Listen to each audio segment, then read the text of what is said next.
Baik, assalamualaikum warahmatullahi wabarakatuh. Selamat datang di perkuliahan yang keempat ya hari ini. Saya akan menjelaskan tentang sistem jantung dan juga otot. Sebelumnya saya mohon maaf karena tidak bisa melakukan perkuliahan secara langsung seperti biasanya. Baik, mungkin teman-teman sudah familiar ya dengan istilah sistem kardiovaskular, sudah dipelajari saat mata kuliah fisiologi manusia. Nah, hari ini hanya ada tambahan penjelasan mengenai sistem kardiovaskular atau sistem jantung, peredaran darah, maupun dengan sistem otot atau. Nah, kalau seperti yang teman-teman ketahui, sistem kardiovaskular itu terdiri dari dua organ utama. Yang pertama adalah jantung, lalu yang kedua adalah pembuluh darah. Nah, fungsi dari sistem ini sendiri adalah untuk mengedarkan darah ke seluruh tubuh. Dengan jantung berperan sebagai pompanya dan pembuluh darah lah yang mengalirkan darah tersebut ke seluruh penjuru tubuh. Gitu. Nah, performa atlet sendiri itu sangat bergantung pada sistem kardiovaskular dalam fungsinya untuk menjalankan fungsi metabolik tubuh serta pengerahan tenaga. Seperti yang sudah kalian ketahui, atlet itu kan sangat bertumpu pada pergerakan ototnya ya. Nah, atau saat mereka berolahraga, maka mereka juga memerlukan oksigen gitu kan, oksigen atau misalnya kalaupun bukan oksigen ya mereka memerlukan energi yang berfungsi untuk menggerakkan otot-otot mereka begitu. Nah, berbagai aktivitas fisik ini sangat bergantung pada fungsi jantung dan juga pembuluh darah dalam menghantarkan oksigen, mengeluarkan karbon dioksida, serta menyalurkan panas dari otot saat latihan. Mungkin juga kalian sudah mengetahui bahwa sistem kardiovaskular ini bergerak secara otonom. Jadi dia bergerak bukan atas perintah, jadi dia bergerak secara mandiri, begitu kan ya? Mungkin sudah mengetahuinya juga. Nah, karena dia bergerak secara mandiri atau otonom tadi, maka banyak lagi sistem organ lainnya yang berperan dalam agar sistem kardiovaskular ini dapat berjalan dengan baik.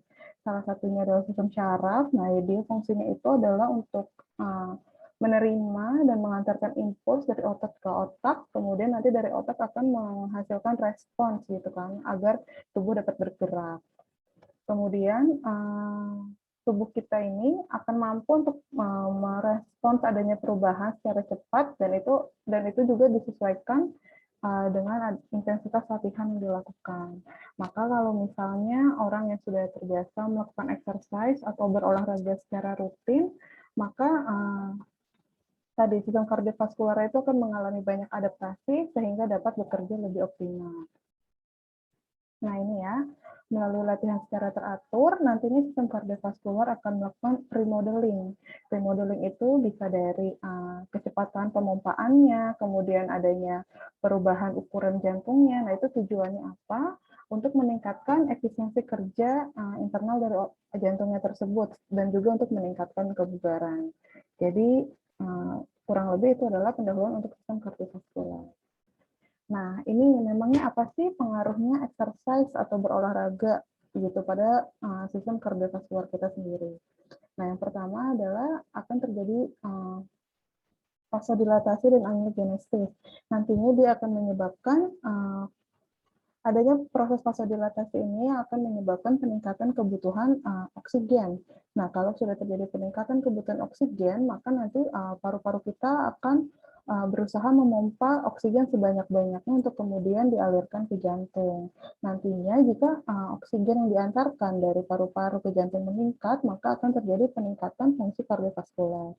Kemudian dengan melalui olahraga, exercise juga akan pada sel-sel di tubuh kita, pada terutama sel-sel otot, nah dia itu akan terjadi mitokondrial biogenesis, di mana mitokondria akan membantu pada proses sistem metabolisme aerobik, di mana dia akan memecah cadangan-cadangan energi yang ada di dalam tubuh, misalnya pada lemak atau karbohidrat, nah itu akan dipecah, kemudian dia akan digunakan sebagai sumber energi. Nah, proses pemecahan ini juga akan menurunkan nantinya kadar lemak dalam tubuh kita sehingga terjadi perbaikan atau peningkatan fungsi dari sistem kardiovaskular. Kemudian dia juga memiliki anti-inflammatory effect. Jadinya dengan cara bagaimana? Dengan cara meningkatkan kerja pada sistem otot kita, lalu dia akan menghasilkan myokines atau sitokin-sitokin pada otot yang dia berfungsi untuk menghindari tadi proses inflamatori biasanya, atau dia jadi bisa mencegah terjadinya berbagai macam jenis penyakit degeneratif. Nah, itunya kan akan berpengaruh terhadap tadi perbaikan pada fungsi sistem kardiovaskular. Nah, prinsipnya fungsi sistem kardiovaskular ini adalah untuk menghantarkan oksigen ke sistem otot kita. Tujuannya apa? Adalah untuk mendukung kebutuhan metabolik dari mitokondria. Mungkin seperti yang sudah dijelaskan di pertemuan-pertemuan sebelumnya, pada exercise aerobik atau yang membutuhkan oksigen, mitokondria itu berperan sangat penting dalam melakukan proses pemecahan cadangan-cadangan energi, misalnya lemak atau karbohidrat tadi ya menjadi energi kayak gitu. Nah, sistem kardiovaskular ini dia tuh berperan dalam menghantarkan oksigen karena kan oksigen itu tadi ya menjadi salah satu komponen atau substansi penting dalam pemecahan energi, dalam pembentukan energi. Nah, adaptasi kardiovaskular sendiri tuh berbeda-beda pada setiap jenis olahraga, jadi tergantung dari jenis olahraganya. Jika dia adalah olahraga endurance itu umumnya menggunakan sistem energi aerobik. Nah, maka pada jenis olahraga ini akan terjadi peningkatan respirasi aerobik, di mana jika terjadi peningkatan respirasi aerobik, otomatis volume atau jumlah oksigen yang diserap oleh tubuh itu semakin banyak, sehingga menyebabkan peningkatan cardiac output atau peningkatan darah yang dipompa dari jantung. Kemudian, semakin banyak darah yang dipompakan, maka akan semakin banyak, dan darah tersebut kan mengangkut oksigen, yang membawa oksigen, maka semakin banyak oksigen yang disalurkan ke otot-otot, terutama otot-otot yang slow twitch, atau bisa kita kenal dengan tipe 1, yaitu otot-otot yang memiliki mitokondria yang banyak. Begitu. Nah, biasanya otot-otot ini nantinya otot-otot ini akan densitasnya akan meningkat sehingga kapasitas pekerjaannya akan lebih baik. Nah, itu terjadi pada atlet atau jika orang yang terbiasa melakukan olahraga endurance. Lalu untuk pada olahraga strength, misalnya yang menggunakan sistem anaerobik, nah, sistem kardiovaskularnya akan terjadi peningkatan fosforilasi. Fosforilasi ini kan nantinya akan berperan dalam pembentukan ATP ya, jika fosfornya ini berikatan dengan ADP. Jika terjadi peningkatan fosforilasi, maka akan terjadi juga peningkatan suplai ADP atau adenosine difosfat. Nah, nantinya dia akan menghasilkan kekuatan sebesar-besarnya kalau misalnya suplai ADP-nya itu meningkat. Namun pada yang olahraga yang anaerob ini, dia itu tidak terlalu bergantung pada penghantaran oksigen ke ototnya. Yang sangat berpengaruh itu adalah yang endurance. Namun tadi kalau yang strength itu, dia juga berperan dalam peningkatan fosforilasi tadi ya, untuk mensuplai ADP. Tujuannya apa? Untuk meningkatkan atau memaksimalkan kekuatan yang dihasilkan. Nah, ini adalah klasifikasi olahraganya. Kalau misalnya kita lihat, kalau misalnya yang ke kanan ini, dia itu olahraganya dikategorikan berdasarkan kapasitas oksigennya. Jadi semakin tinggi, dia semakin ke kanan, maka oksigennya itu akan semakin banyak yang dibutuhkan. Jadi semakin banyak sistem energi aerob yang dipergunakan, begitu. Nah, kalau misalnya yang ke atas ini,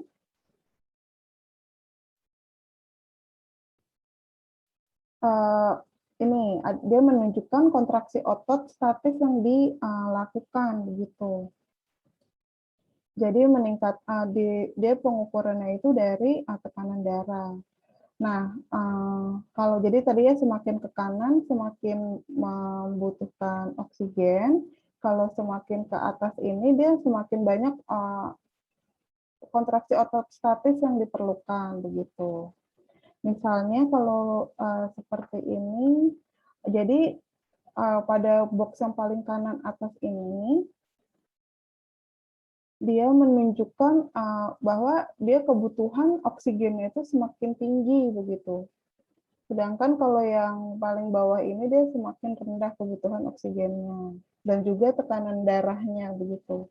Nah, kalau di sini misalnya kita mengambil contoh pada kelompok yang oksigen yang diperlukan rendah dan juga kontraksi ototnya yang diperlukan tuh rendah. Contohnya itu adalah biliar, bowling, kriket. Nah, itu kan olahraganya tidak terlalu ya tidak pergerakannya itu tidak banyak dan dia juga tidak berulang-ulang kan pergerakannya. Kalau misalnya yang ke atas kita bisa lihat misalnya ini adalah weightlifting atau angkat beban. Kalau angkat beban kan memang dia yang hal utama yang diperlukan adalah kekuatan yang tinggi atau kekuatan yang besar, sehingga dia kontraksi otot statisnya itu sangat tinggi yang diperlukan gitu. Namun karena dia hanya dilakukan dalam waktu sebentar dan tidak berulang-ulang, maka oksigen yang dibutuhkan itu tidak banyak. Jadi sehingga mayoritas sumber energi yang digunakan adalah bersumber dari anaerob begitu. Nah, kalau misalnya kita lihat ke kanan, yang kebutuhan oksigennya itu makin besar. Kalau di sini contohnya yang pergerakan ototnya tidak terlalu banyak, tidak terlalu ekstrim, itu misalnya berlari atau sepak bola ataupun tenis. Nah, dia ini kan waktu pelaksanaan exercise-nya atau olahraganya itu kan lama ya, dan dia juga berulang-ulang dilakukannya. Makanya dia membutuhkan kapasitas oksigen yang tinggi. Nah, yang paling tinggi itu adalah boxing, kano, cycling, juga triathlon. Nah, kalau triathlon ini kan dia 3 jenis exercise yang dilakukan, ada berlari, berenang, dan juga bersepeda kan. Nah, dia juga dilakukan dalam waktu yang lama sehingga oksigen yang dibutuhkan itu tinggi dan juga kontraksi otot yang dilakukan juga banyak begitu.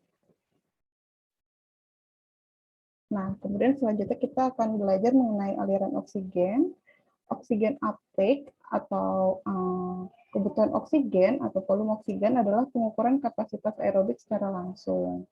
Nah, pengukuran kapasitas maksimum oksigen ini berguna untuk mengetahui tingkat kebugaran sistem kardiorespiratori yang mengintegrasikan berbagai sistem otot, begitu. Berbagai sistem organ, ada paru-paru, jantung, dan juga otot. Jadi untuk mengukur si oksigen uptake ini, sistem organ yang bekerja itu tidak hanya satu, tetapi setidaknya ada 3 sistem organ ini yang berlaku, yaitu ada paru-paru, jantung, dan juga otot. Nah, selain sistem ini juga ada sistem syaraf yang berperan dalam tadi menerima impuls dan juga memberikan respons begitu, agar ketiga sistem ini dapat bekerja dengan optimal. Nah, penentuan dari oksigen uptake ini dapat diketahui melalui tahapan rantai respirasi yang dimulai dari absorpsi oksigen di paru-paru hingga proses oksidasi di mitokondria. Nah, ini mitokondrianya yang ada di sel target, yaitu yang ada di sel otot. Jadi, pengukuran VO2 ini atau oksigen uptake ini dimulai dari tubuh kita menghirup udara saat tadi oksigen itu dihirup dan diabsorpsi di paru-paru, hingga si oksigen ini digunakan oleh mitokondria untuk menghasilkan energi.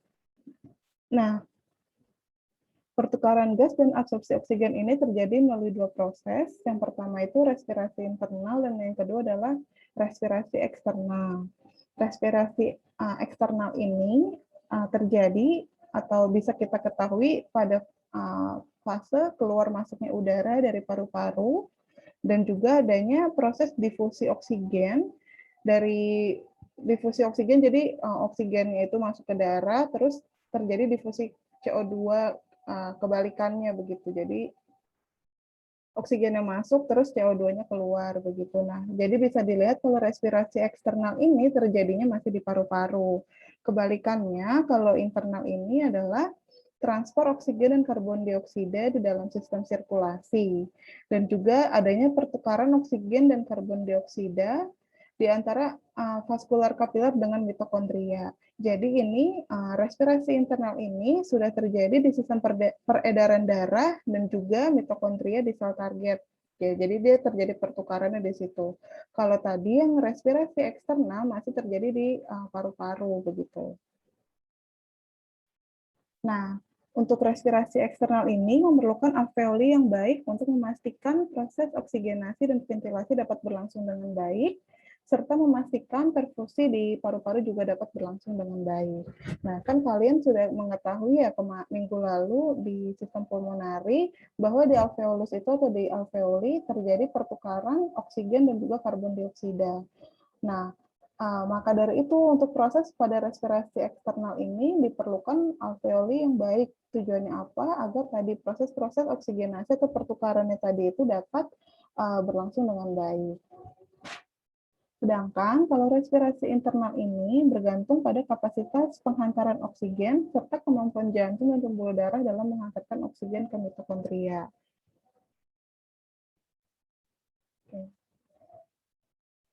Kemudian kebutuhan metabolik.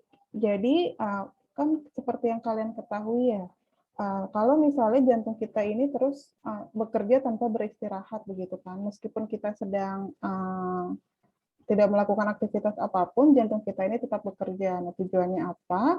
Dia itu untuk tujuannya agar organ-organ di dalam tubuh kita, terutama kayak seperti otak, hati, dan ginjal itu dapat terus bekerja. Nah, biasanya pada saat kondisi kita tidak melakukan aktivitas berat atau tidak melakukan aktivitas apapun, ada namanya resting metabolic rate. Jadi dia itu kecepatan proses metabolik saat istirahat, yang tadi tujuannya adalah untuk menjalankan fungsi otak, hati, dan ginjal agar tetap berjalan begitu kan. Nah, biasanya si resting metabolic rate ini berkisar antara 3,5 ml per menit per kilogram berat badan. Namun, pada saat kita melakukan exercise atau saat latihan, akan terjadi perubahan metabolic rate begitu. Nah, itu kenapa bisa terjadi peningkatan atau perubahan metabolic rate? Karena adanya peningkatan kebutuhan oksigen oleh otot kita. Saat kita melakukan exercise, misalnya saat kita berlari, kan otot-otot di tubuh kita itu membutuhkan oksigen tadi ya untuk menghasilkan energi. Nah, pada tahapan ini akan terjadi peningkatan metabolic rate. Nah, peningkatan metabolic rate ini juga meningkatkan cardiac output. Cardiac output itu diukur dari denyut jantung kita dan juga volume darah yang dikeluarkan. Jadi akan terjadi peningkatan denyut detakan jantung dan juga volume darah yang dialirkan dari jantung. Nah, besarnya itu bisa mencapai 4-6 kali dari resting metabolic rate kita begitu. Nah, pada atlet endurance, nilai peningkatan RMR itu bisa lebih dari 4-6 kali begitu. Kemudian, otot yang bekerja akan mengekstraksi oksigen dari pembuluh kapiler, sehingga terjadi peningkatan selisih antara konsentrasi oksigen di vena dan arteri. Peningkatan AV oksigen difference ini menunjukkan semakin tinggi konsentrasi hemoglobin dalam darah, sehingga kapasitas aerobik semakin membaik. Nah, tadi ya, karena saat kita melakukan exercise, kebutuhan oksigen kita itu meningkat tadi ya, karena untuk menjalankan fungsi pada otot kita agar bisa bekerja dan dapat menghasilkan energi begitu. Nah, pada saat terjadi proses ini, oksigen itu kan tadi meningkat nih kebutuhannya. Kemudian ada selisih konsentrasi oksigen. Mungkin kalian sudah tahu kalau misalnya pembuluh darah arteri itu mengangkut oksigen ke seluruh tubuh, sedangkan vena itu yang mengangkut karbon dioksida dan dibawa ke jantung. Begitu kan? Mungkin sudah tahu itu. Nah, saat latihan, pada saat exercise, oksigen yang dibawa itu yang pada pembuluh arteri lebih banyak dibandingkan dengan vena membawa karbon dioksida begitu. Nah, perbedaan konsentrasi itu disebut juga dengan AVO2 difference. Nah, Jika terjadi peningkatan AVO2 difference ini, dia itu menunjukkan bahwa konsentrasi hemoglobin di dalam darah itu semakin tinggi, karena kan hemoglobin itu berfungsi untuk mengangkut oksigennya. Sehingga dapat diketahui bahwa kapasitas aerobiknya itu semakin baik. Jika kapasitas aerobik semakin baik, maka oksigen yang diangkut ke otot itu akan semakin banyak juga, begitu. Nah, ini adalah proses aliran darah kita ya. Kalau misalnya ini kan ya arteri, dia arteri pulmonari, dia ke arteri pulmonari arteri ini ya. Kemudian ya dia mengangkut darah dari jantung. Ya ini mungkin ini sudah ini juga ya sudah dipelajari saat fisiologi manusia. Nah, kemudian bagaimana sih respon kardiovaskular terhadap exercise, acute exercise atau terhadap pelatihan yang akut atau yang baru-baru ini dilakukan? Atau belum dilakukan secara teratur begitu kan. Nah, pada saat kita melakukan exercise, tadi kan ya, sistem kardiovaskular kita akan melakukan adaptasi. Jadi umumnya itu dia akan karena saat kita melakukan exercise, maka hal yang paling pertama dibutuhkan adalah peningkatan oksigen. Bagaimana caranya kita memenuhi kebutuhan oksigen itu dengan cara memompakan, jadi jantung mulai memompakan darahnya tuh ke seluruh penjuru tubuh gitu. Jadi dia memompakan darah ke otot-otot target, tujuannya apa? Untuk memastikan bahwa kebutuhan oksigennya itu terpenuhi. Nah, terus kan kita, begitu jantung kita udah tahu nih, udah membutuhkan oksigen lebih banyak lagi, maka paru-paru kita otomatis juga akan berusaha untuk mencari sumber oksigen, jadi kita bernafas lebih cepat, seperti itu. Nah, dengan jantung kita berupaya untuk memenuhi kebutuhan oksigen lebih cepat, maka akan terjadi peningkatan detak jantung. Biasanya makanya kalau kita olahraga, jantung kita berdegupnya lebih cepat dibandingkan saat kita sedang dalam istirahat. Nah, jika detak jantung kita meningkat, otomatis volume darah yang dipompakan juga akan semakin meningkat, ya kan? Volume darahnya tadi namanya stroke volume, yaitu darah yang dipompakan, darah dari ventrikel kiri itu yang dipompakan ke seluruh tubuh. Nah, itu tuh akan semakin meningkat.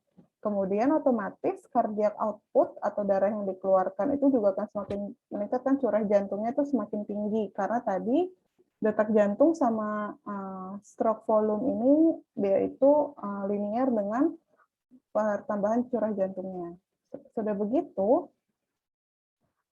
selain itu, blood pressure atau tekanan darah kita juga akan meningkat, terutama tekanan darah sistol kita, karena tadi jantung kita terus berkontraksi. Kan kalau misalnya tekanan darah yang sistol itu menunjukkan kontraksi jantung, sedangkan kalau diastol itu menunjukkan relaksasi jantung. Nah, tekanan darah kita yang sistol, terutama sistol, akan meningkat karena tadi dia jantung kita berdegupnya semakin kencang begitu. Dan hal ini juga akan meningkatkan aliran darah, karena tadi semakin banyak darah yang diperlukan, maka semakin cepat kan yang aliran darahnya begitu. Nah, ini adalah tadi ya cardiac output atau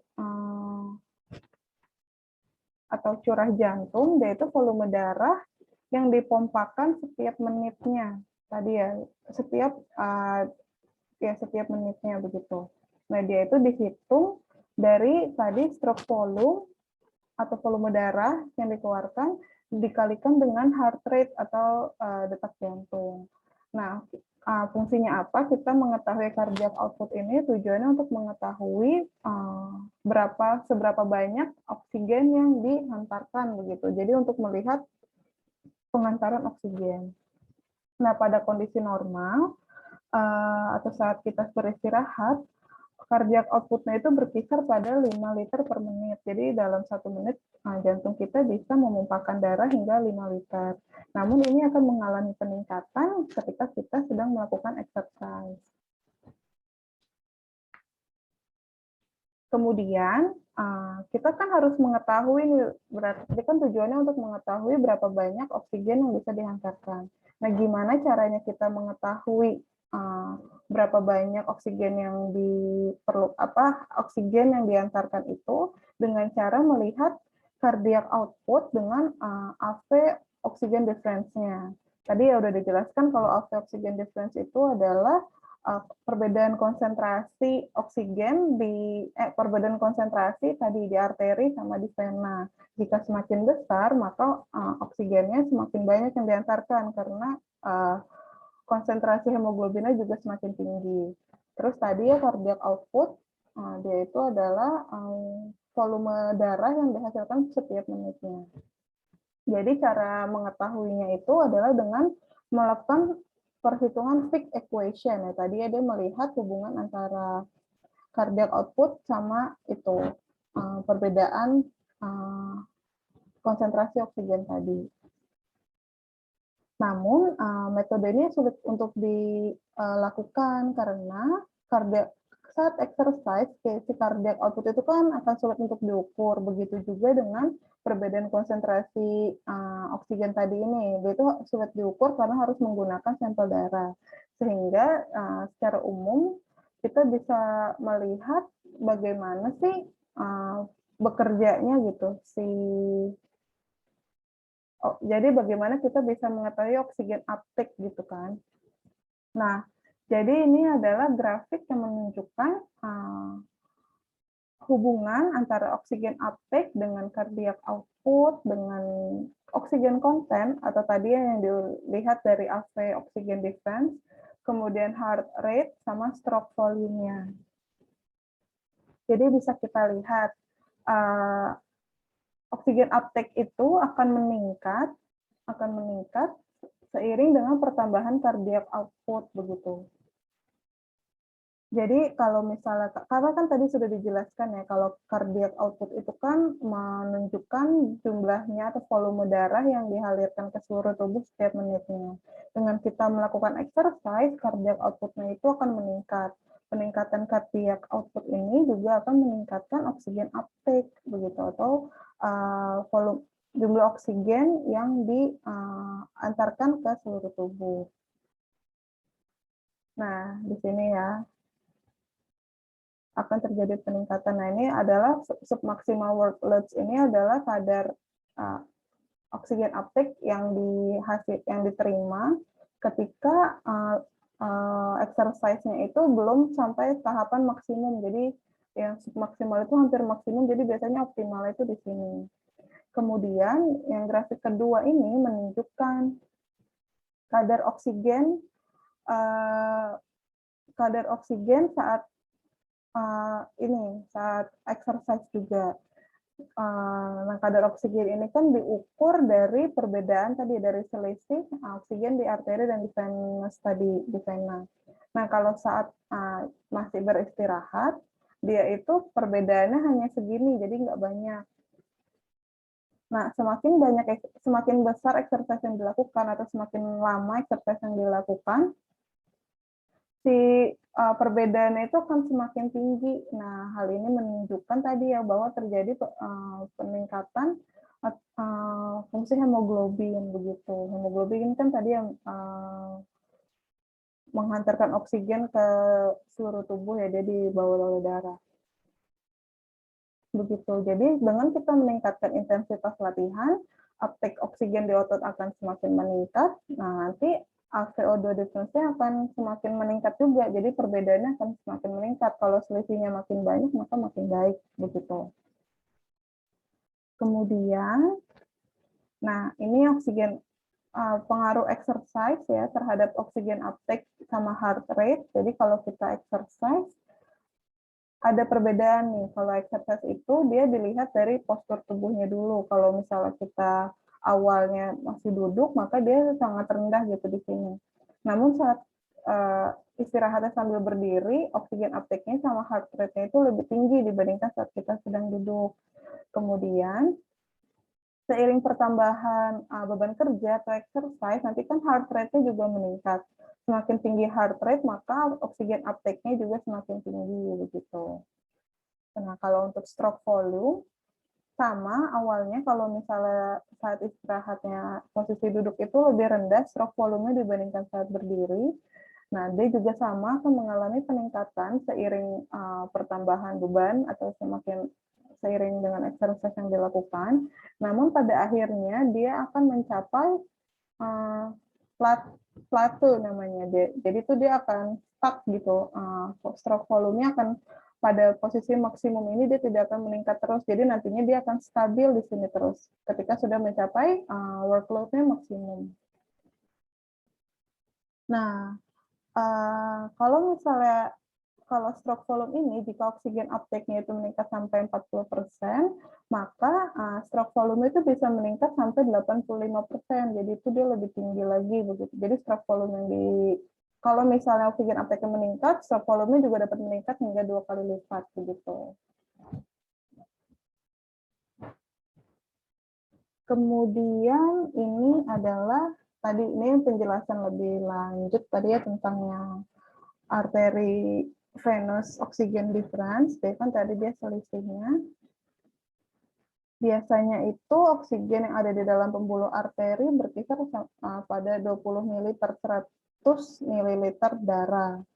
Terus kalau pada venusnya itu dia ada 14 mili, jadi biasanya pada kondisi istirahat selisihnya hanya 6 mili. Kemudian ketika kita melakukan exercise, nantinya si mixed venous contentnya ini dia tuh akan menurun, karena kan tadi ya oksigennya itu semuanya dialirkan ke organ-organ yang bekerja, terutama ke otot gitu. Jadi dia akan semakin rendah kadarnya.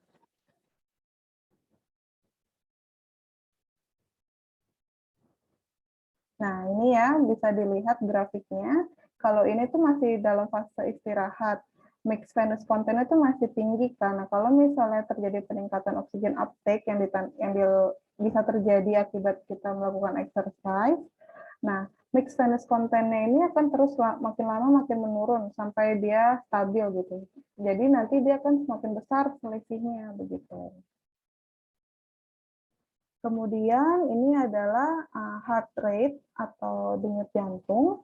Nah, pada kondisi istirahat dia itu berkisar antara 60 sampai 80.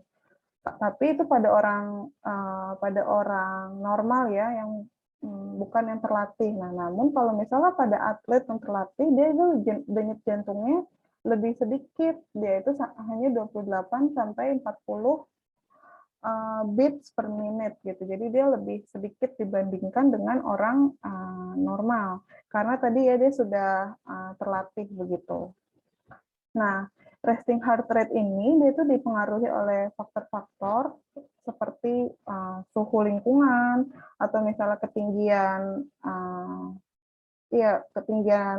tempat tinggalnya, misalnya dia orang yang tinggal di pesisir pantai dengan orang yang tinggal di pegunungan itu memiliki resting heart rate yang berbeda.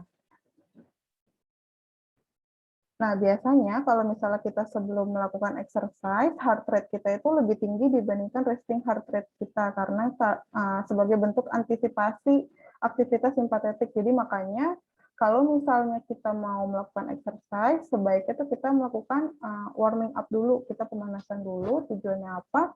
Biar pelan-pelan gitu naik heart rate-nya nggak langsung ekstrim begitu. Ya.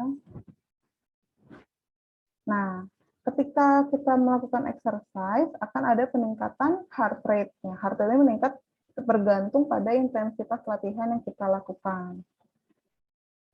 Kemudian heart rate ini dia tuh akan mencapai plateau atau akan stabil ketika sudah mencapai titik maksimumnya, walaupun workload-nya terus-menerus ditambah. Jadi dia lama-kelamaan grafiknya tuh akan stabil di atas begitu. Kemudian heart rate maksimum kita itu bisa diukur dengan cara begini, dengan cara 220 dikurangi dengan usia kita dalam tahun, atau misalnya cara yang di bawah ini.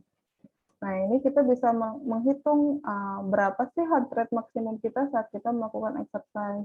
Tapi cara ini tidak bisa kita gunakan untuk atlet, karena atlet itu, tadi ya, dia heart rate itu memang lebih rendah dibandingkan oh sorry, dia juga bisa menggunakan ini, namun dia tuh lebih, tapi kan start awalnya itu lebih rendah ya kalau misalnya atlet, maka dia bisa melakukan exercise lebih lama lagi dan lebih lama lagi juga heart rate-nya itu meningkat begitu dibandingkan orang biasa. Nah, ini menunjukkan ya, kalau misalnya tadi heart rate itu akan semakin meningkat seiring dengan peningkatan oksigen uptake begitu. Jadi karena tadi kalau oksigen uptake meningkat kan karena dipompa, jantung akan memompa lebih cepat lagi kan untuk meningkatkan oksigen uptake. Makanya tadi heart rate-nya juga akan semakin meningkat. Nah, ini ya tadi pada saat istirahat, heart rate-nya itu hanya berkisar pada mungkin 70, 80, begitu kan. Nah, kalau misalnya kita melakukan exercise, heart rate kita akan meningkat terus-menerus sampai nanti dia akan mencapai plateau atau dia akan stabil. Nantinya meskipun workload-nya ditambah, dia akan segini terus. Maksudnya nggak akan meningkat lagi, jadi akan stabil gitu. Nah, itu juga bisa stabil kalau misalnya kita melakukan exercise secara rutin. Nah, ini namanya steady state heart rate, di mana kalau misalnya workload-nya itu sudah konstan, nah si heart rate-nya itu juga akan meningkat terus sampai dia mencapai plateau, jadi sampai udah maksimum nggak bisa meningkat lagi heart rate-nya. Biasanya itu dia memerlukan waktu 2-3 menit kalau sampai heart rate-nya itu bisa maksimum. Kemudian dia kalau misalnya kita melakukan exercise, nah si steady state heart rate-nya ini tuh akan menurun karena tadi ya sudah terbiasa melakukan exercise. Jadi karena kalau misalnya kita udah terbiasa melakukan exercise kan sistem kardiovaskular kita akan melakukan adaptasi. Salah satu bentuk adaptasinya itu adalah dengan nantinya heart rate-nya itu akan lebih stabil, jadi dia nggak cepat naik begitu. Dia naiknya akan lebih perlahan-lahan lagi, maka biasanya mereka endurance atau ketahanannya itu lebih tinggi kalau misalnya pada atlet, karena tadi sudah melakukan exercise training secara rutin. Kemudian ini ada perbandingan ya, sebenarnya hanya untuk menunjukkan kalau misalnya tadi heart rate meningkat, maka oksigen uptake juga akan meningkat. Kemudian ini stroke volume. Dia itu determinan utama atau faktor penentu utama yang menunjukkan kapasitas ketahanan kardiorespiratori. Nah, 4 faktor yang menentukan stroke volume atau bukan curah jantung, volume darah dari ventrikel kiri ya, gitu kan. Dia kan dari ventrikel kiri yang dibawa ke seluruh tubuh. Nah, yang pertama itu volume darah yang dikembalikan ke jantung, ya kan dia yang dipompa itu kan, dari darah yang dari seluruh tubuh dibawa ke atrium kanan, terus ke bilik kanan, terus ke atrium kiri, baru ke yang ventrikel kiri. Nanti dari ventrikel kiri ini kan baru kita bisa mengukur stroke volume. Nah, itu volume darah yang dibawa balik ke jantung itu menentukan stroke volume. Terus ada ventricular distensibility sama contractility-nya, jadi fleksibilitasnya gitu ya, kemampuan dia untuk berkontraksi, sama adanya tekanan dari aortik atau pulmonary artery. Jadi kalau misalnya ada tekanan dari itu, dia juga menentukan stroke volume. Nah, di sini contohnya, ini keran ini adalah atrium. Atrium tahu kan ya, jadi kalau misalnya darah dari seluruh tubuh atau darah dari paru-paru dibawa ke jantung itu pasti dibawanya ke atrium dulu, kemudian dari atrium dibawa ke ventricle. Nah, gimana kita bisa tahu stroke volume? Jadi misalnya dari atrium, volume darah yang dibawa ke ventricle itu sebanyak 100 ml. Nah, 40 milinya atau 2/5-nya itu disimpan di ventricle. Jadi nggak semuanya itu dikeluarkan nggak dipompakan keluar oleh jantung ya.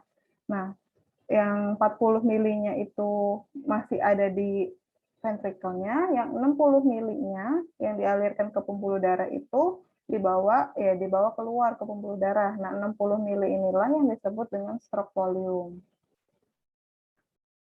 Kemudian, kalau misalnya kita mau mengukur cardiac output, maka yang diukur ke cardiac output itu adalah yang 60 mili tadi, 60 mili per menit. Nah, per denyut jantungnya sekali degup gitu kan 60 mili, kemudian dia dikalikan dengan berapa banyak dalam per menit denyut jantungnya. Nah, itu sebanyak jadi 70, misalnya di sini 70 dikalikan dengan 60 mili, nah dihasilkan 4,2 liter per menit. Jadi pada kasus ini jantungnya memompahkan sebanyak 4,2 liter darah per menit. Nah, ini mekanisme aliran darahnya di dalam pembuluh darah. Jadi, di pembuluh darah kita itu ada katupnya. Si katupnya ini fungsinya itu mencegah darah untuk mengalir kembali gitu. Jadi misalnya kan kalau misalnya jantung berdegup seperti ini ya. Nah, sekali kontraksi itu, maka sekali dorongan juga di pembuluh darahnya. Gimana caranya biar darah yang udah dialirkan itu nggak balik lagi? Nah, di dalam pembuluh darah kita ini ada katupnya. Nah, dia tuh mencegah si darahnya kembali balik. Kemudian, kalau misalnya tadi ada kontraksi pada otot kita, maka katupnya ini akan membuka. Setelah katupnya membuka, kan darahnya bisa bergerak lagi, mengalir lagi, kayak gitu kan.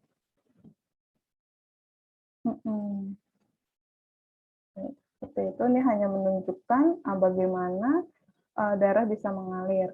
Kemudian nih, kalau misalnya, ini kan yang normal ya, nah kalau misalnya otot-otot rangka kita itu melakukan kontraksi, nantinya akan ada dorongan lagi dari otot ini. Dari otot ini akan ada dorongan yang menyebabkan si aliran darahnya itu, darah di dalam pembuluh darah itu mengalir juga. Jadi dia menekan dari sisi-sisi luarnya ini. Kalau tadi kan hanya dipengaruhi oleh katupnya aja ya yang ada di dalam. Kalau misalnya kita nggak melakukan, kalau misalnya tidak ada kontraksi otot. Kalau misalnya otot melakukan kontraksi, darah di dalam pembuluh darah ini bisa mengalir juga tadi caranya karena ototnya ini melakukan tekanan dari luar ke dalam, jadi terjadi aliran darah begitu. Nah, kalau misalnya kita melakukan exercise, stroke volume ini juga dapat meningkat. Dia itu biasanya kan berkisar 40-60% tuh VO2 max manusia yang normal. Namun kalau misal pada atlet tuh bisa mencapai 85-90%. Nah, stroke volume ini juga dia dipengaruhi oleh posisi tubuh. Jadi kalau tadi ya, tadi kan di dalam grafik pernah saya jelaskan tadi, kalau misalnya posisi kita dalam posisi duduk sama pada posisi berdiri, stroke volume itu bisa berbeda begitu. Nah, ini ya, kalau misalnya pada istirahat, stroke volume sedikit, namun kalau kita ada tambahan workload atau misalnya ada exercise, dia akan terus meningkat sampai maksimum. Nanti dia akan ada di sini terus stabil begitu.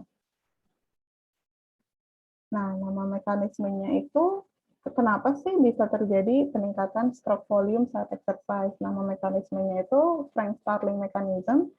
Nah, di sini dia menjelaskan bahwa akan terjadi peningkatan volume darah yang masuk ke dalam ventricle.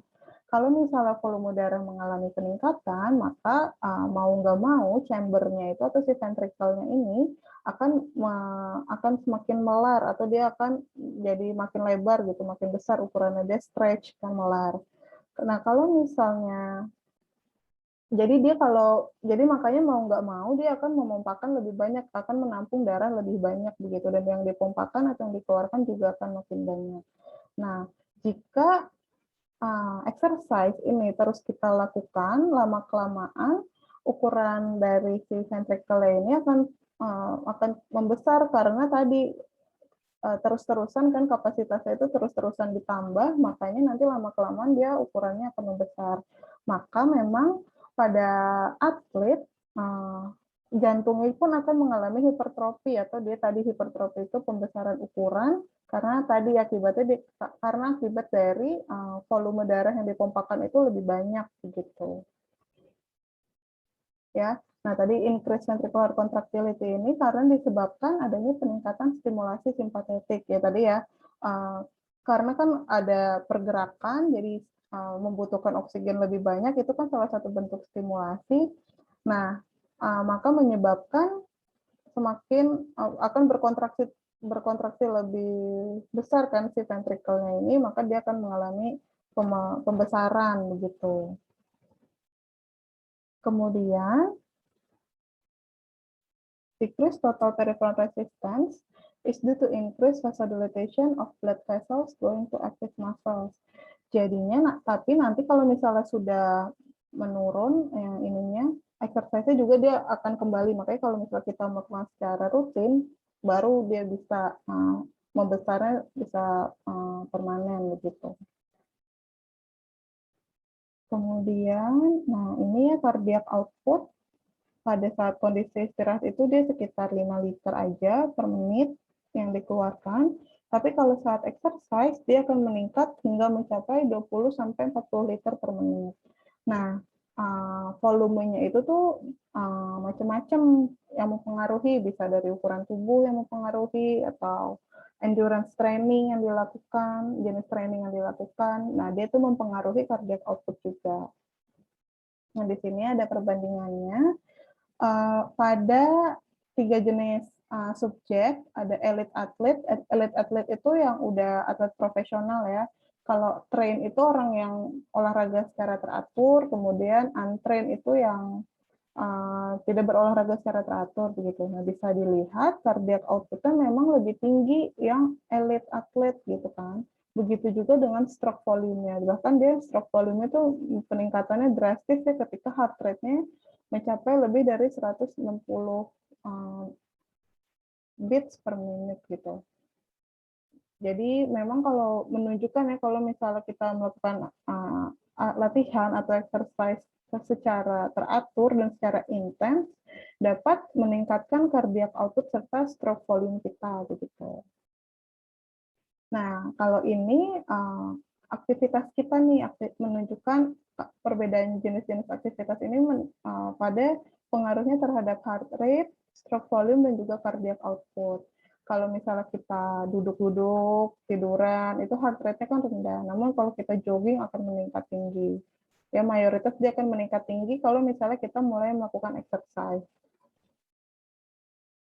Ya, jadi perlu diingat kalau dengan kita melakukan exercise, maka tadi heart rate, stroke volume, sama cardiac output-nya itu akan meningkat begitu.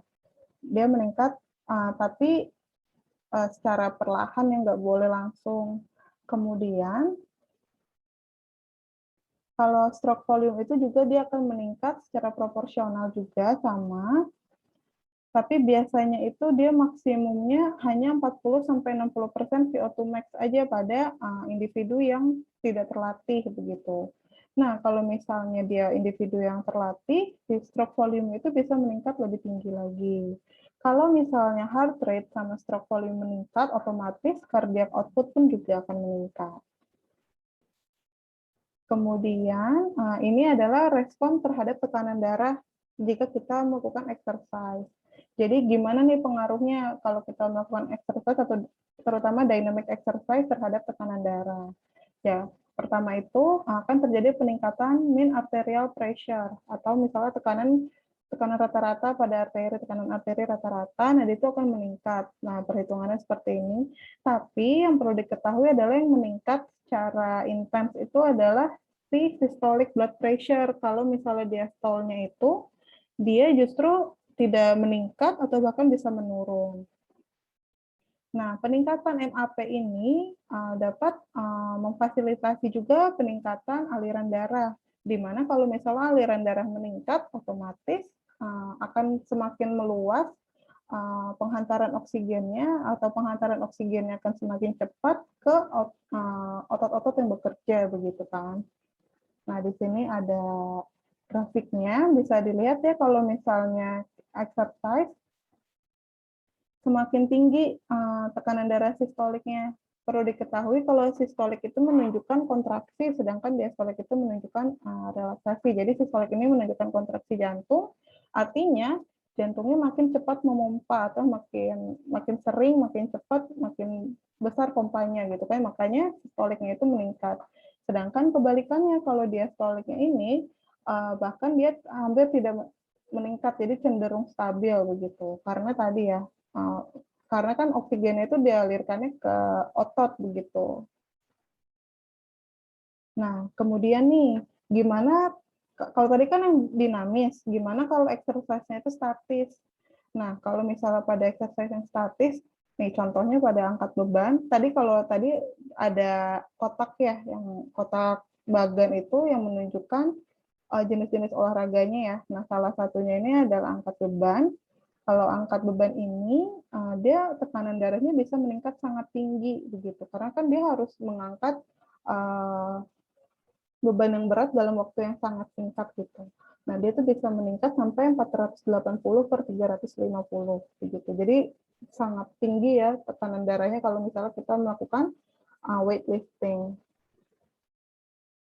Kemudian kalau misalnya saat kita exercise, dia tuh awalnya kan aliran darah kita, kalau misalnya kita tidak melakukan exercise, aliran darah kita itu umumnya hanya untuk menjalankan organ-organ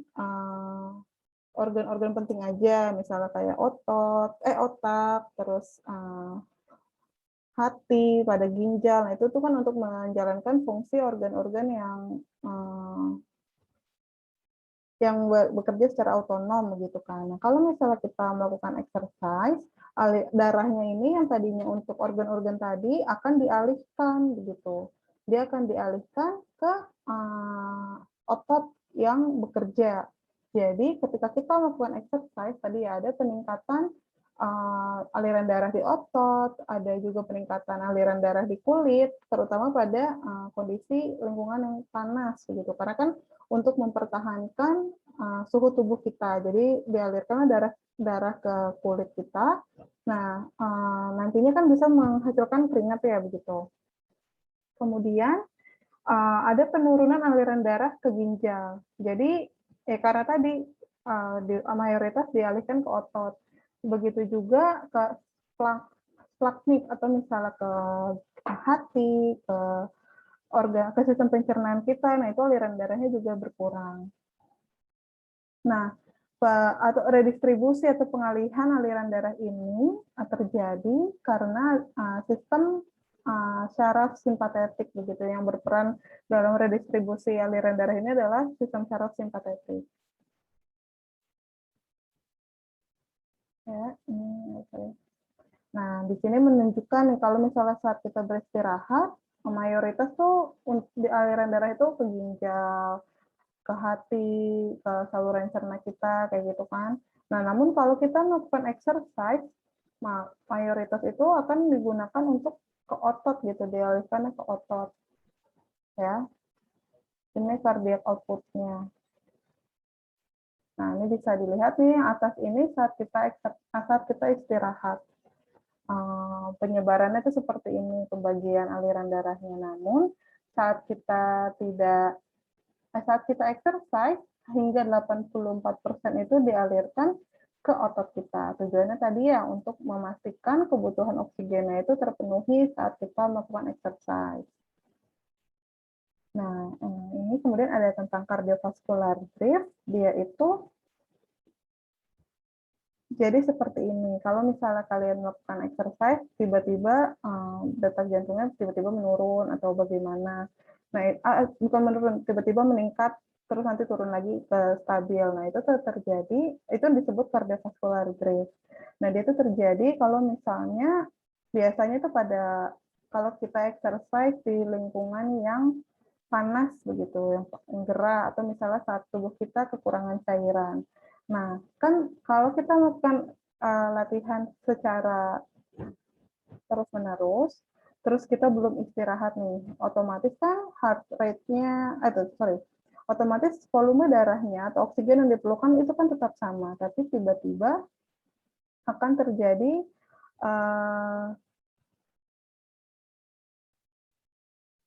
penurunan tekanan. Jadi penurunan tekanan dari arteri. Jadinya untuk mempertahankannya bagaimana? Untuk mempertahankannya adalah dengan meningkatkan heart rate begitu. Ya, jadi dia itu ketika kita melakukan exercise aerob dalam waktu yang lama atau dalam kondisi yang panas, terus intensitasnya itu konstan. Nah, nantinya akan terjadi peningkatan cardiac output. Tujuannya apa? Untuk dialirkan ke kulit kita. Misalnya kalau pada kondisi panas kan kita menjaga suhu tubuh kita agar tidak terlalu tinggi, maka harus dikeluarkan kan melalui keringat. Nah, nantinya itu kan akan menyebabkan penurunan blood volume, sedangkan kan intensitas latihan kita tetap tinggi, sehingga blood volume itu sebenarnya yang diperlukan tetap sama. Nah, cara tubuh kita mempertahankan agar blood volume-nya itu tetap sama adalah dengan tadi meningkatkan tekanan darahnya, meningkatkan denyut jantungnya begitu. Nah, ini pada cardiovascular drift. Ini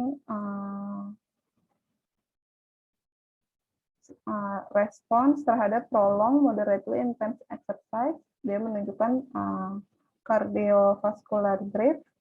Nah, jadi heart rate-nya itu akan meningkat karena tadi untuk mempertahankan si stroke volume kan karena dia terus-menerus turun ya. Jadi untuk dipertahankan itu dengan cara meningkatkan heart rate-nya. Nah, ini adalah ringkasannya ya. Intinya itu adalah bahwa sistem kardiovaskular ini dapat bekerja dengan dikendalikan oleh medula di otak kita. Jadi otak kita lah yang mengendalikan kemampuan dari sistem kardiovaskular kita. Jadi kecepatan bekerjanya, terus kapasitas darahnya segala macam itu menentukan adalah medula di otak. Nah, si medula ini juga meregulasi heart rate kita, kecepatan denyut jantung kita dengan cara mengubah ritme jantung kita begitu. Jadi dia yang mengendalikan. Nah, kemudian setelah itu tadi ya kalau misalnya kita melakukan exercise maka aliran darah untuk hati, untuk ginjal, untuk sistem pencernaan kita itu akan diturunkan karena sisanya itu dia akan dialirkan ke otot ya kan, ke otot-otot kita ini. Jadi makanya otot-otot kita akan mengalami hipertrofi atau pembesaran gitu saat kita melakukan exercise. Begitu. Nanti mungkin bisa dibaca lagi lebih lengkapnya ya. Nah, sampai sini dulu kita istirahat dulu sebentar ya.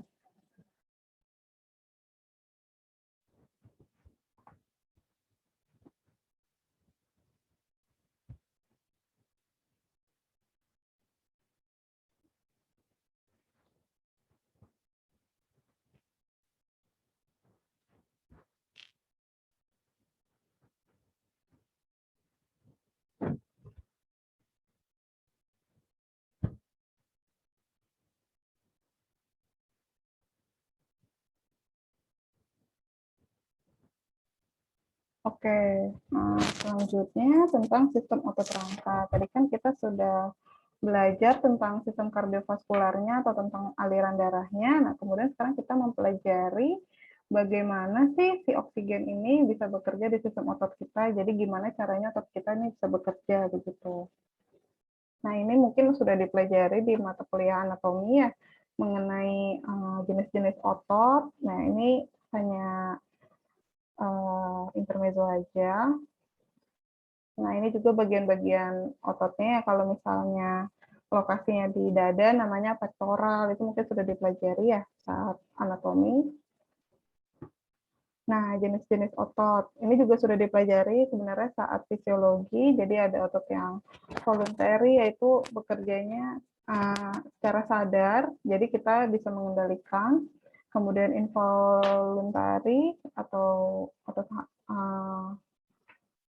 polos, nah dia itu contohnya kayak pada saluran cerna, terus pembuluh darah, nah itu termasuknya otot-otot polos, kemudian ada otot jantung.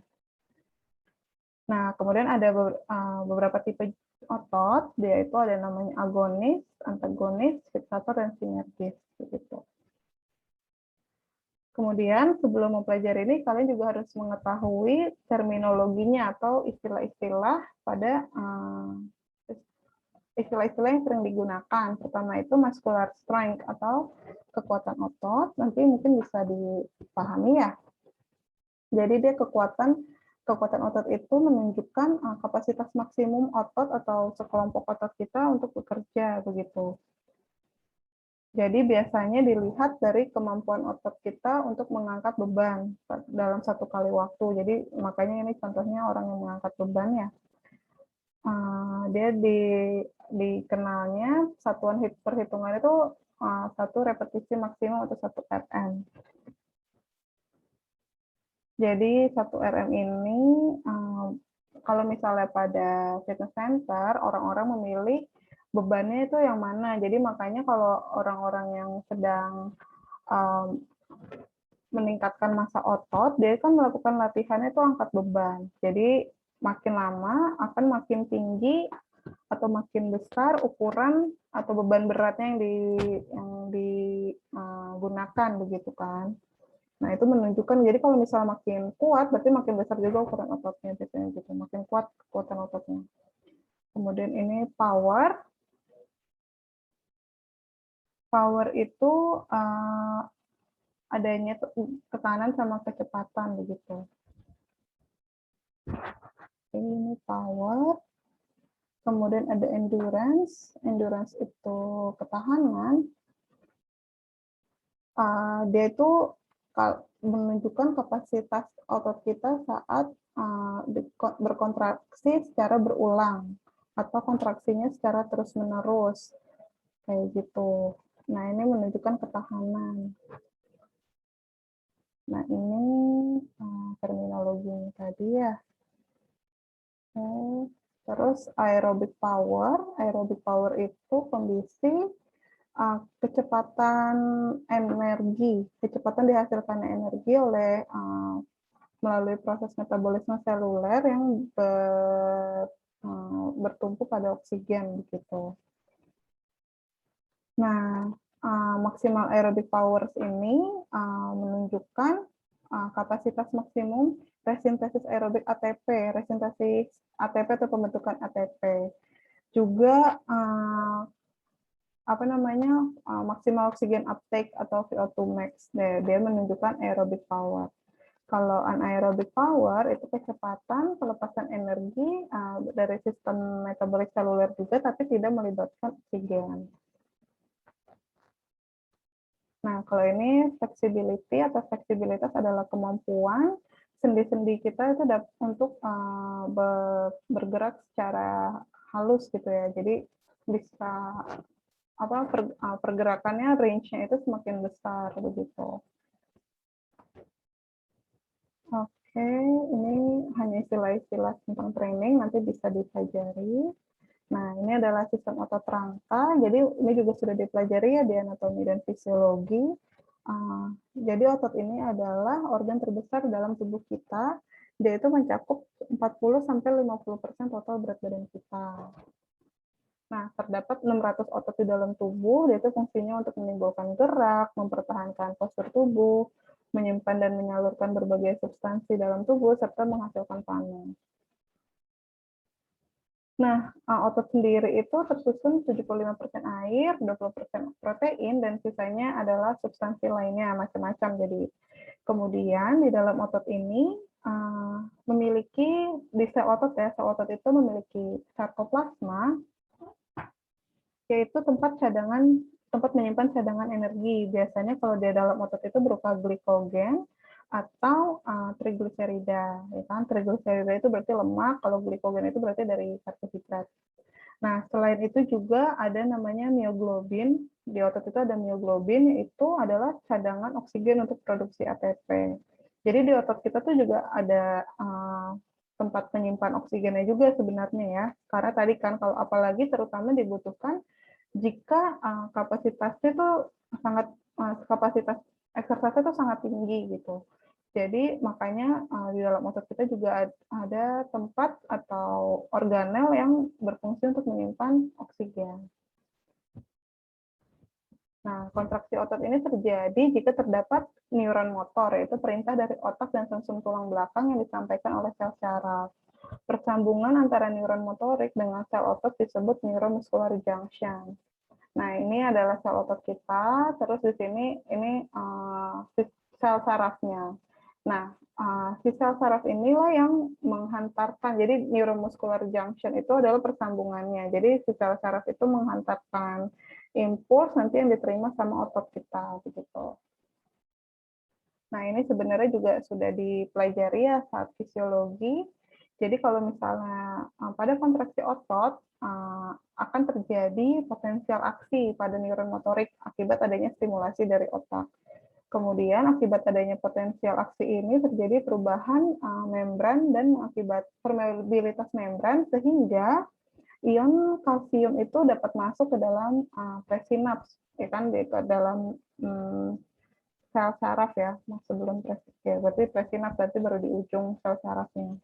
Nah, kemudian ketika ion kalsium ini udah masuk, nanti dia akan terdorong keluar dari celah sinaps. Nanti dia begitu dia terdorong,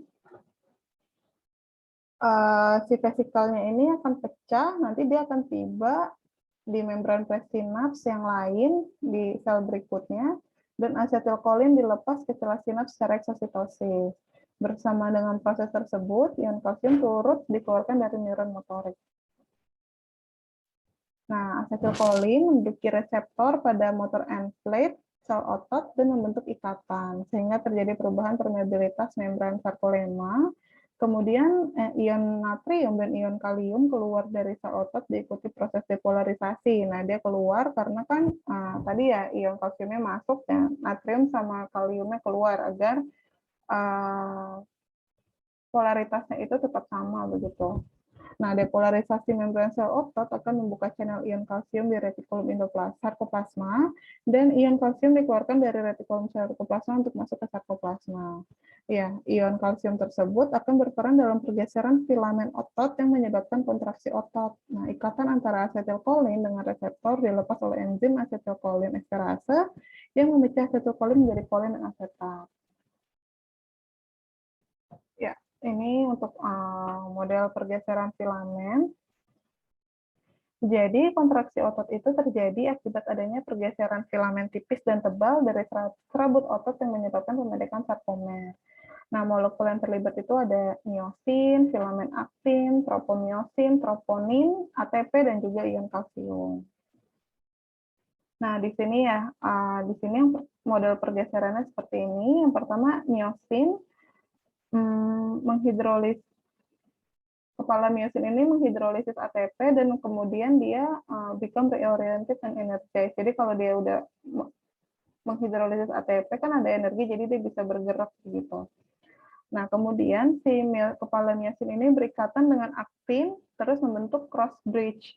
Si cross bridge ini kemudian mendorong ya kan akan merotasi mendorong si sarkomer ini kan. Kemudian ATP-nya lepas, si myosin heads bind ATP, the cross bridges detach from actin. Jadi dia akan melepas. Jadi setelah myosinnya berikatan dengan ATP, cross bridge-nya akan lepas, jadinya ototnya bergeser begitu. Filamennya bergeser.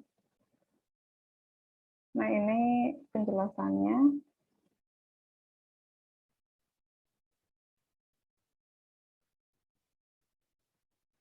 Nah, mungkin ini rangkumannya kali ya. Bisa dipelajari sendiri nanti.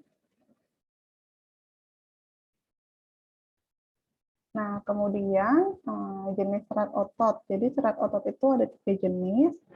Yang pertama tipe 1 atau slow oksidatif, terus tipe 2A atau fast oxidative glycolytic, dan tipe 2X atau fast glycolytic. Kalau tipe 1 ini dikenal juga sebagai slow twitch oxidative fiber. Dia itu karena menghidrolisis ATP dalam waktu yang lama, sehingga proses kontraksinya lebih lamban begitu. Tadi sempat dibahas juga ya tentang slow twitch. Jadi jenis otot ini Dia itu kan tadi menghidrolisis ATP, berarti bisa diketahui ya kalau dia itu untuk sistem metabolisme energi yang aerob, dia pakai itu sistemnya. Kemudian produksi ATP melalui proses metabolisme oksidatif dari karbohidrat dan juga lemak. Ya, tadi dia ada menggunakan karbohidrat dan juga lemak. Karbohidratnya itu dalam bentuk glikogen dan lemaknya itu trigliserida di otot. Kalau misalnya cadangannya sudah habis, baru dia menggunakan cadangan lemak yang ada di hati begitu. Nah, diameternya juga kecil dan kalau tipe 1 ini dia berwarna merah karena banyaknya cadangan mioglobin dan kapiler darah. Kalau mioglobin tadi ya dia tempat cadangan oksigen, terus kapiler darah berarti banyak mitokondria karena di dalam darah tadi mengangkut hemoglobin ya, ada oksigennya juga. Kemudian tipe 1 ini tidak mudah lelah, highly fatigue resistant. Jadi bisa digunakan dalam waktu yang lama. Nah, contoh exercise-nya adalah maraton, cycling begitu. Terus kalau tipe 2A, dia fast oxidative glycolytic fibers, dia bisa memproduksi ATP secara aerobik maupun anaerob. Namun umumnya menggunakan anaerobik. Terus dia juga menghidrolisis ATP secara cepat dan dia juga ada mioglobin dan mitokondria. Namun dia lebih fatigue resistant dibandingkan tipe 1. Jadi dia lebih cepat lelah gitu. Namun dia menghasilkan kekuatan yang lebih besar daripada tipe 1, lebih cepat juga tadi ya. Dan aktif pada high intensity exercise pada tingkat supramaksimal. Jadi kalau misalnya membutuhkan waktu yang cepat atau membutuhkan tenaga yang cepat, nah biasanya tipe 2 ini yang digunakan juga. Contohnya itu pada exercise lomba lari. Nah, kemudian yang terakhir ada tipe 2X atau fast glycolytic fibers. Nah, dia memproduksi ATP secara anaerob karena mioglobin sama mitokondrianya sangat sedikit. Sorry, ini bukan berwarna merah ya, tidak bukan berwarna merah maksudnya. Kemudian itu dia walaupun sangat cepat, dia cepat lelah begitu kan, gampang lelah dan memerlukan recovery yang cukup lama. Nah, dia tadi ya, dia kan hidrolisis ATP-nya sangat cepat, maka membutuhkan kekuatan yang tinggi. Kemudian dia memecah karbohidrat secara anaerob atau melalui metabolisme fosfokreatinin. Kemudian, nah kalau misalnya kita melakukan strength training program, dia itu dapat membesar ukurannya karena adanya akumulasi miofibril yang dapat menghasilkan kekuatan besar. Contohnya itu pada sprinting sama weightlifting. Ini pembagiannya yang karakteristik dari tipe 1, tipe 2A, dan tipe 2X. Maaf, tadi yang tipe 2X itu warnanya putih, maksudnya bukan merah ya. Nah, ini bisa dilihat. Kalau ini fatigue resistance, dia tuh sangat resisten, berarti tidak mudah lelah. Sedangkan kalau yang tipe 2X itu mudah lelah. Kapasitas oksidatifnya juga tinggi, kalau yang tipe 1, tipe 2X itu rendah. Namun kapasitas glikolitik itu sangat tinggi kalau yang tipe 2X, karena kan tadi ya dia menghidrolisis ATP-nya sangat cepat. Nah, ini bisa kurang lebih ini seperti penjelasan yang kemarin ya, di pertemuan sebelumnya, nanti bisa dipelajari lagi. Nah, untuk pergerakan serat otot, jadi kontraksi otot ini terjadi bergantung pada intensitas dan durasinya. Kalau pada intensitas rendah, namun dilakukan dalam waktu yang lama, maka otot tipe 1 lah yang berkontraksi. Kemudian, kalau misalnya ada peningkatan kecepatan, maka tipe 2A yang lebih aktif. Kalau misalnya menggunakan kekuatan sebesar-besarnya, maka tipe 2X yang lebih aktif. Begitu. Nah, otot tipe 1 ini motor unitnya lebih kecil dibandingkan tipe 2, sehingga tipe 2 ini menghasilkan kekuatan yang lebih besar, begitu. Namun dia kan tadi ya tidak tahan lama, kalau yang tipe 1 itu dia tahan lama dan fatigue resistan. Olahraga yang menerapkan intermittent activity, misalnya sepak bola, akan mengalami deplesi glikogen pada semua jenis serat otot, sehingga bisa kita ketahui bahwa yang digunakan adalah kedua jenis otot itu. Intermittent activity itu aktivitas yang dia lakukannya berganti-gantian. Jadi kadang dia butuh larinya pelan-pelan, kemudian cepat, kemudian pelan-pelan lagi kayak gitu. Nah, itu disebut intermittent. Tadi ya dia depresi glikogennya pada semua jenis serat otot, sehingga bisa kita ketahui bahwa otot yang digunakan itu adalah otot tipe 1 dan juga tipe 2.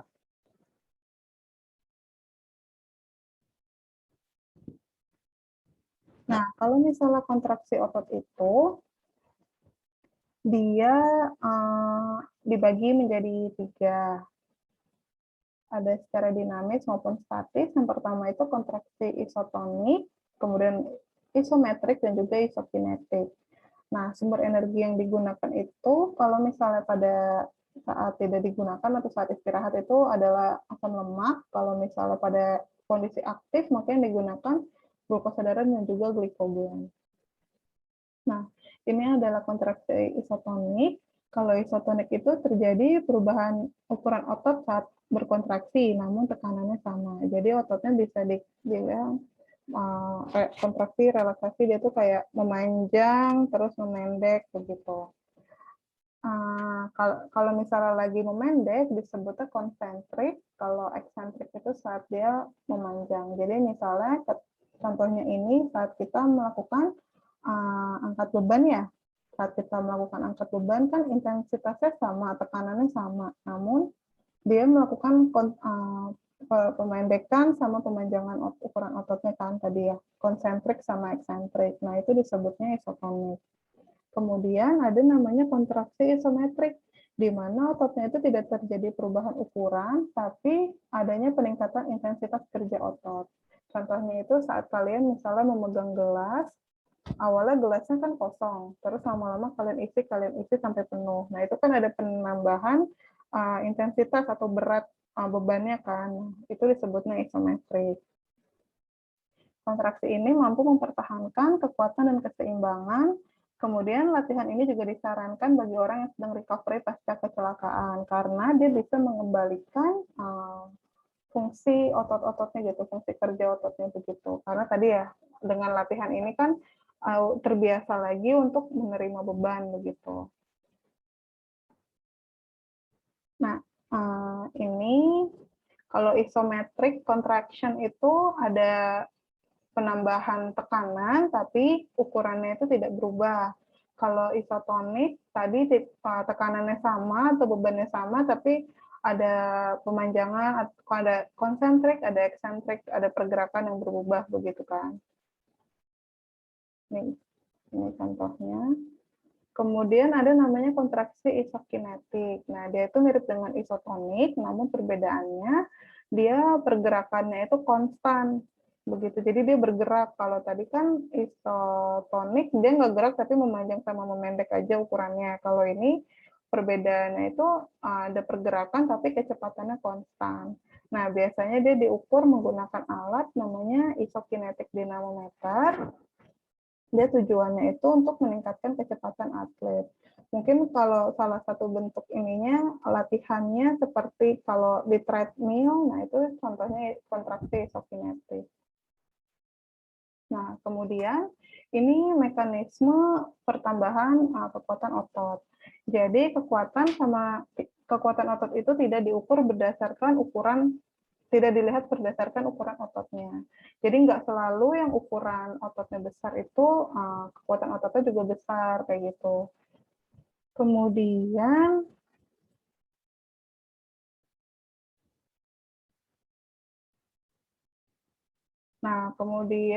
kalau ini muscle hypertrophy, nah dia itu untuk pembesaran ukuran otot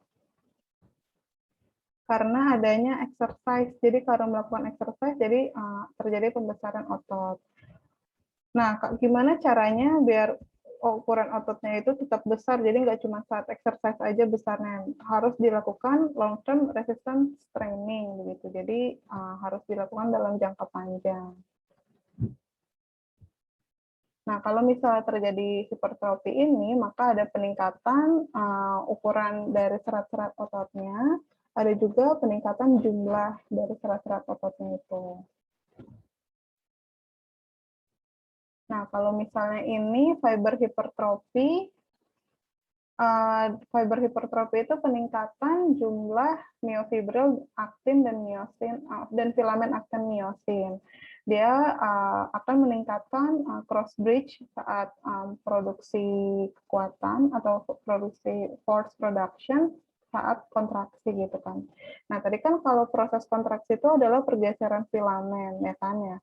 Nah, kalau misalnya pada masa hipertrofi fiber hipertrofi maksud saya akan terjadi peningkatan jumlah miofibril, aktin dan miosin, filamen aktin dan miosin juga. Jadinya kan dia pergerakannya lebih cepat. Kalau misalnya terus-menerus dilakukan nanti akan terjadi penambahan jumlah itunya tadi kayak gitu.